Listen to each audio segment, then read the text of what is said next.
You are eternal. There's no beginning or end to you. So what were you before you took on form? Love. Oh, absolutely. You were always love. Love never had a beginning. So we call it heaven. We were in heaven. Non-local. Non-local. You're everything. You're everything. But now, then you became local. One form. With the that's and then you have to. You seem to be local. And then you spend all your time, or there's a lot of time, or instantly getting out of the local again. Yeah. The moment you identify with the body, even minutely, you step out of that non-local and you become local. And the moment you become local, immediately you begin to feel like you're missing something. You don't feel complete. And then a million questions start to arise immediately. The moment you step out of what is real, what your true nature really is. Just further to Jan's question, like you're saying about sitting on the beach, grass, being or on the grass, yeah. But isn't wouldn't you say that the human journey, whatever the details are for each person or whatever, is still part of what is, though, isn't it? I mean, yes, it's all it. See, this is it. It has to happen. It has to happen. Yeah. Well, we can put reasons to it. We can say because of this and because of that. The Course in Miracles says, it's first that first idea when there was that first thought. What if I played on my own? What if I tried to be on my own? And then there was that big bang. You see, and that the start of time. And then the human was formed. So we can say that's the Big Bang. That's the creation of time. When creation began. But then Buddha sat under the Bodhi tree, and he spent many years starving himself, torturing himself, trying to find the truth. Finally, he sat under the Bodhi tree, closed his eyes, and he said, "I won't get up even if I fall dead from hunger and thirst until I find the truth." And he woke up. Well, the moment he woke up, he said, "There's no creation, there's no creator. There's only nirvana." Nirvana means I am, awareness, pure being. See? The totality, the wholeness. So is our journey here, the purpose of it, is that to increase awareness? No, you don't increase awareness, you take away the blocks from it. Okay. You take away that which is not awareness. Right. Now, that doesn't mean there's anything that is not awareness, but every time that you identify with a thought, and please don't get me wrong, you cannot stop thinking. The mind is the nature of the mind to think. The thought created the world. Thought is the creator of your body. Thought is, what we see. So therefore what you do is that every time you think you are who you think you are, and there's nothing wrong with that because we've invested so many lifetimes, so much time into thinking who we think we are. So there's nothing wrong. Always be kind to yourself. Never think you're doing something wrong. Never. And but the moment you begin to feel discomfort, the slightest discomfort, the slightest, oh, I'm getting bored. Oh, what's the meaning of this? Oh, I don't know. Oh, right away, stop. You're back to your embodiment. You've narrowed down that very awareness never narrows. It just is. But you've stepped out of sync with the awareness that you are. So what you do is become aware immediately. Take a deep breath.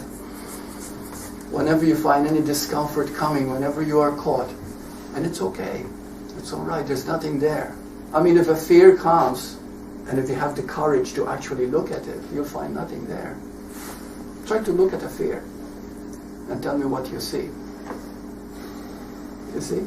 You'll find nothing there, but there is the thinking that has now become so concrete that you believe something. Like, for example, what is the greatest fear in a human form? Fear of death, isn't it? Yeah, fear of dying. Well, that's one thing that begins to fall away, is the fear of death. When you begin to realize you are awareness. Because you cannot die, because you never existed. Okay? So this is where we have to talk about existence and non-existence. Okay, love is non-existing. Okay, but fear is existing. Because fear exists because of some limitation. Okay? Some need, some seeking. But love cannot exist because it is existence itself. Are you with me? It is existence itself. It's primordial. It's awareness itself. You see? So we don't need to do anything to have love. We don't need to do anything to have peace. We just need to get rid of those things that are blocking it. And what is blocking it is simply the idea that you are a small, limited human being. You see? For example, each of us carries, a living question. The last few clients, I discussed this, and I'm beginning to see so much change happening. See, we all have a living question. And what I do with the people, and this is something that you can do yourself, is list 5 things that you would rather not have had in this lifetime. I failed in my business and I made those mistakes and I had this and I had that and I think poorly and I think very little of myself, blah, blah, blah. Just name 5 things that you would like not to have had in this lifetime. If you were to live it again, these are 5 things that you would rather not have happened to you personally. Okay? So list them down. After having them listened down, see what they all have in common, and you come up with your living question. Your living question is that question that creates all the suffering that we have. Everybody has living question until you wake up to the truth of now. So everybody has it. And that living question could be, gee, I don't feel good enough. I feel as if I'm missing something. I feel an emptiness inside me. You see? And this is most people feeling that. That's called a living question. Now, it's called a question because it's a quest. It's a seeking. You see? So the living question is a heavy seeking for something meaningful, for something that gives us fulfillment. So therefore, what the human is seeking all the time is the being that it is. You're a human being. The human is always seeking the being, but it doesn't know it. So it does it through the world. But the world can never satisfy you because the world only appears real to you, to your mind. But there's nothing there. You see? So therefore, you begin to become frustrated. I've achieved this, I've gained this. Here I am 60, 70 years of age, and my goodness, I'm still seeking. Okay? But the point is, you're always seeking yourself, which is the self, capital S. Okay? The self that you really are, which is pure awareness. So,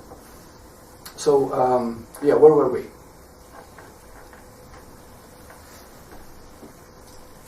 So it's always seeking you. So all fear, what we call fear, is a seeking. What we call depression is a seeking. What we call anything emotional is a seeking. Seeking of what? You want to know what it is you're seeking at the moment when you're feeling anxious or depressed or angry? Take a deep breath. Stop for a moment and ask yourself, how would I rather feel right now instead of this anxiety, let's say? How would I rather feel? And immediately it will come to you. I would rather feel peace. I would rather feel complete. I would rather feel whole. Why? Because that's your true nature. That's why you always prefer it. So therefore, what do?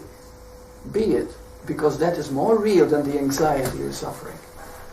And if you have the courage to do this, that's how growth happens. There's no such thing as growth.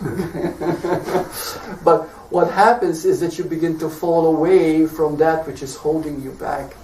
And your perfection, your beauty, your heredity, your true nature will start to flower. It doesn't flower, it's always a blossoming flower, but the thing is you take away the blocks from it, you see? Well, I've got a question. Mm-hmm. You appear as a person talking to us, and we appear as people seeing you as something separate.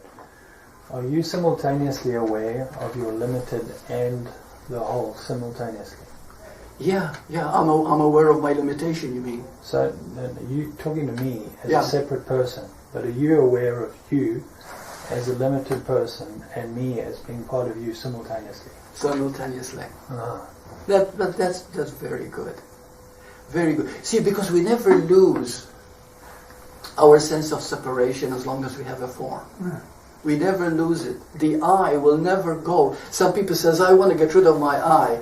You know, a woman just wrote me just a while ago, and she said, Burt, and I want to this and that. I didn't get it. She said, now I look back, and I've had 25 I's. She said, my goodness, I've got a lot to learn. And she's beating herself for the fact, and I said, congratulations, the fact that you saw it is already a jump ahead. Okay, always congratulate yourself. Always be good. You can never get rid of that I, because that I is who you are in its wholeness. That I, if you want to put it that way, is the Christ in you, is that living energy in you, is that wholeness, is the Buddha in you. In other words, is the self in you. The beloved. Capital S. What's that? The beloved. The beloved I love that word. in you. You see? But then you don't take it personally. See, in the beginning, we live a very small, fragmented life. And we think of me as somebody separate. So we're always protecting and defending, you see, ourselves. And we live that kind of a life. And it's a full of suffering life. And then you read spiritual literature, and this is the I is the culprit. The me idea. Right. And then we see it as wrong. See, I've learned something very precious, that in the now there is no wrong. And so there's nothing that you do which is wrong. And if you catch yourself doing something wrong, you see what happens ordinarily is that we feel guilty. Guilt is worse than the wrong you're thinking. You see? So therefore what happens is that you say, thank you. I'm always talking to the Holy Spirit. So you say, thank you for making me aware of this. You see? So never ever demean yourself, because you are holy. You see? You are whole. See? You are the container.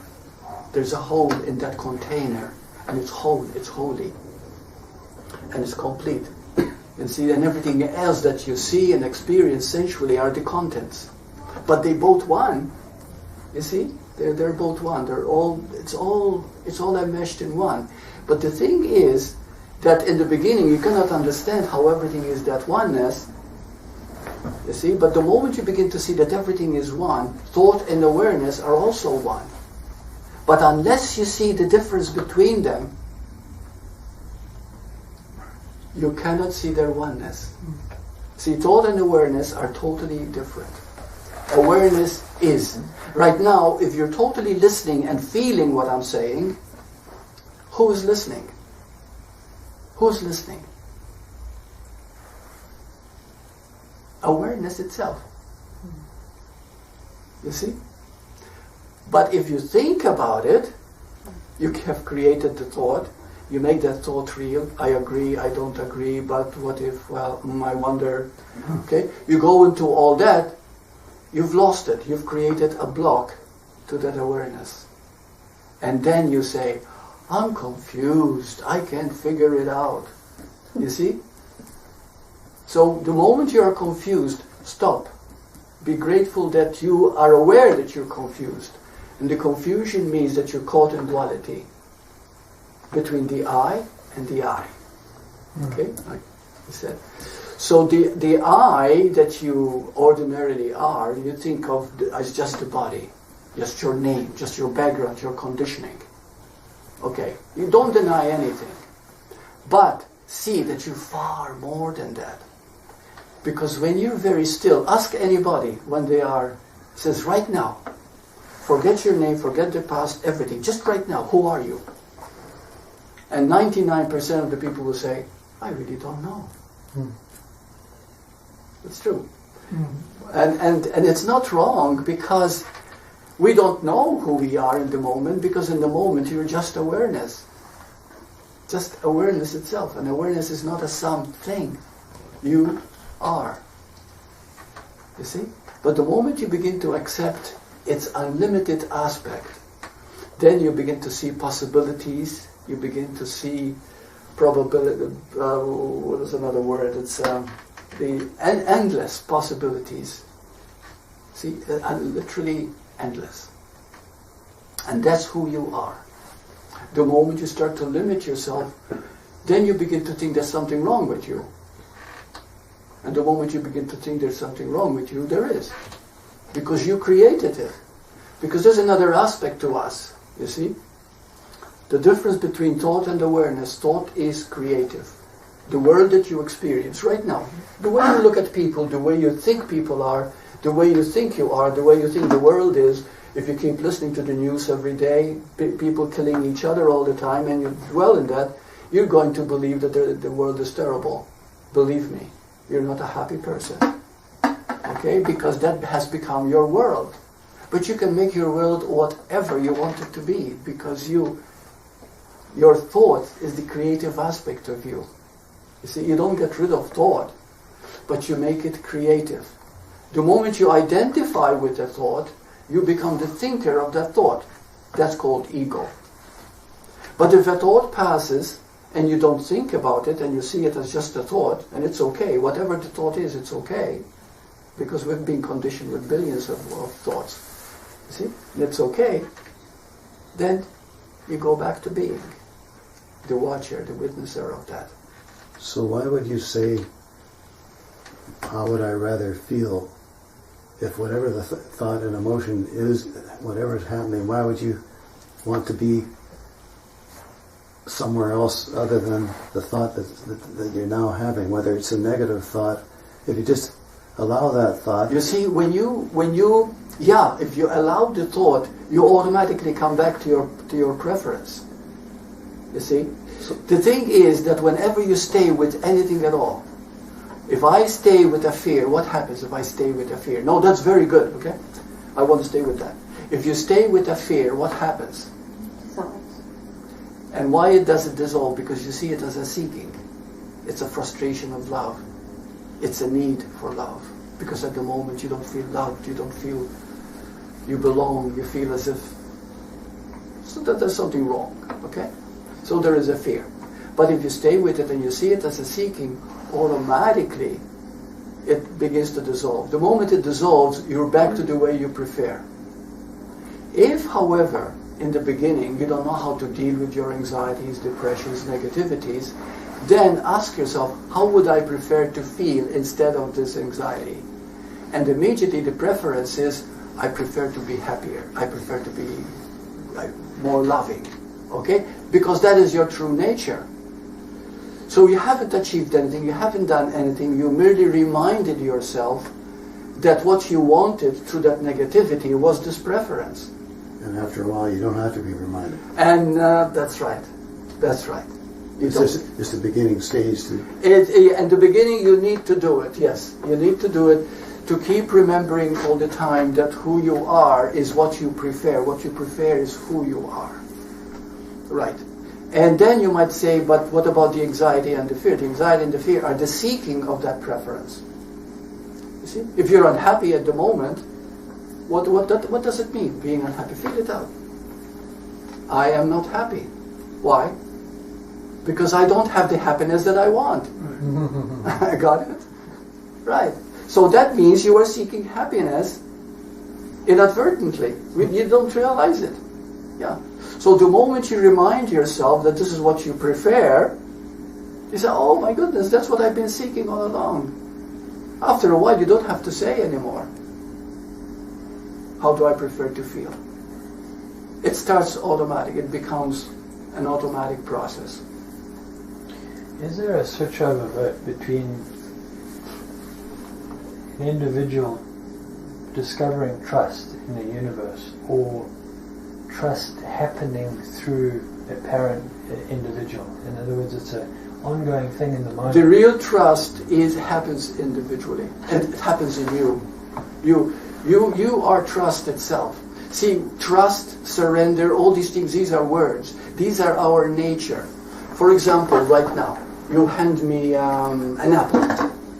That's what came to mind. Then I bite into it, and I swallow it. That's trust. I believe that I can bite into it because I've got teeth. I believe that I can swallow it without thinking whether I can swallow it or not, because if I think about whether I can swallow it or not, I'll choke. Right? And then it finds itself in my system, and it creates what it needs to create through the body. It creates the nutrients, it assimilates, eliminates, etc., etc. It's all done. You don't do anything. But you see, every time that you eat, every time you walk, you are trusting. Trust is your natural state. Mm-hmm. Right now, you ask me a question, you begin to talk. You had no problem at all talking, right? Because you trust that you can talk. Okay, so you take it a step further. Trust more that you are this awareness. Now you take it to unlimited scope.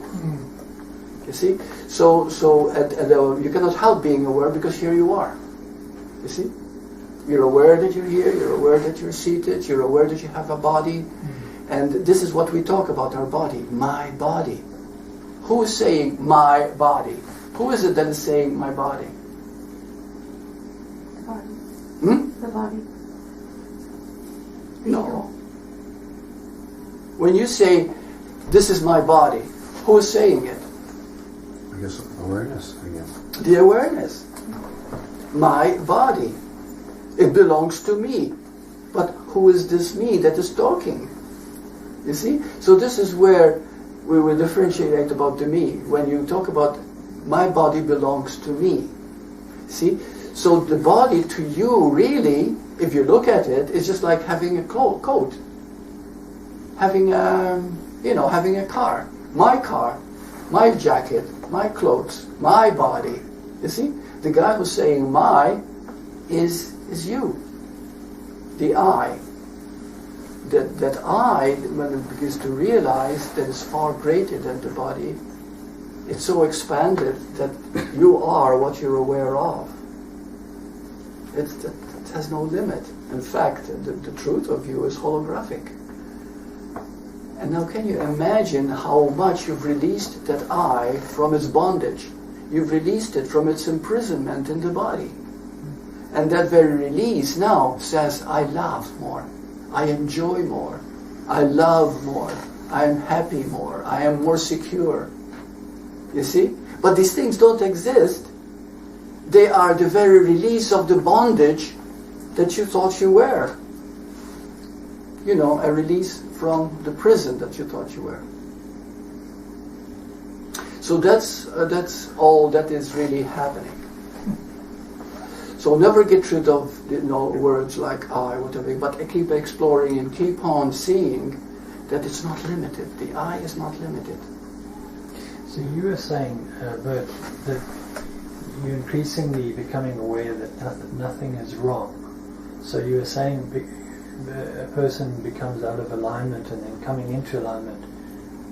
Is not the out of and into both part of the same thing? So therefore, it's all part of the same thing. But because you are making something real that isn't real, okay, everything is one, everything that is happening one, but we interpret in a narrow way, we interpret in a box.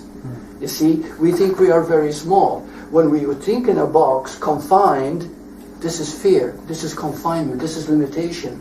You see what I mean? So you're creating this. So the moment you become aware of what you're doing, that very awareness itself brings you back into alignment, and then it dissolves. Okay? So we have to see all the time how we are limiting ourselves through conditioning, through belief systems.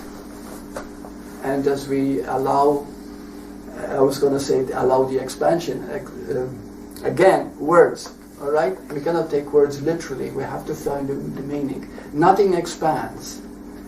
It just is. Love is. You are. And the only way to keep feeling that ourness is to see how you're trying to limit it all the time, how you're trying to, to confine it.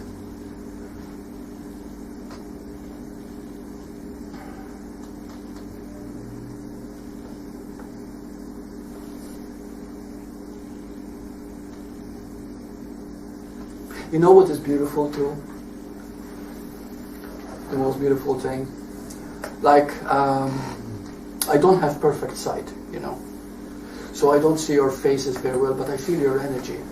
And as we sit there, feeling each other, and I look at you listening, it becomes another meditation to me.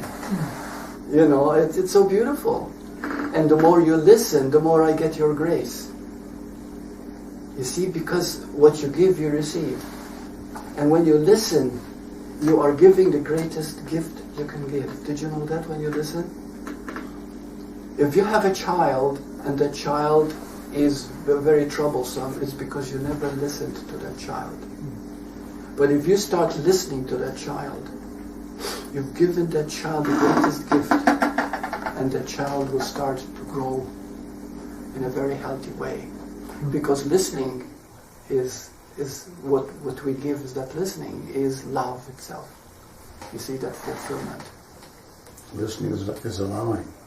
Listening is allowing, it's a surrender, it's trust. Yeah. It's a flow, it's alignment. Yeah. If you listen, they don't feel threatened. They can think and say what they want and be open and not be on the defensive. That's right, yeah. They say it like it is. Yeah. You don't hurt anybody because it comes innocently. People get offended very easily because they're always protecting and defending their image. You see? Until you realize, image, it's just an image, imagination.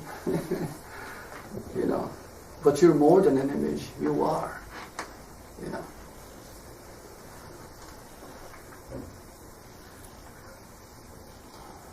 Yeah, listening is very beautiful. And this is what you do. You listen. Go for a walk. Beautiful sunny day, go down to the beach or by the water. Just be still. Look at the sky. Just be still. And as you open yourself, and you forget yourself, because you see, what we call love is absence of self. What we call happiness is absence of self. You see? And as you begin to listen, that very listening itself fills you. That is you. That very listening is you. Because it's awareness. It's an attunement. It's an alignment. It's a balance. And even your health improves, mental health improves, emotions. Everything creates a balance, you see. So many people come to me and they say, Burt, all I want is balance. I don't want self-realization, I don't want to be God or anything, I just want balance. Let's realize that balance is God, that balance is love, that balance is everything. See? Many people are fascinated by spirituality, and there are all kinds of ways, but the truth is that the truth is true, and all that matters is truth. And what is truth? Other than right now, this moment, with everything in it. You see, this is the truth right now. You see? We don't need to deny anything. We don't need to escape from anything. We don't need to say this is wrong, this is right. Everything is. One of the things that I love. Are you anybody familiar here with Course in Miracles? Yeah. Course in Miracles says the two words that are the ultimate truth are God is. Whew. I get shivers just thinking about it. God is. What else do you need? And then it says, anything that is not, is not. That doesn't exist. See? There it is. Done. Namaste. Namaste.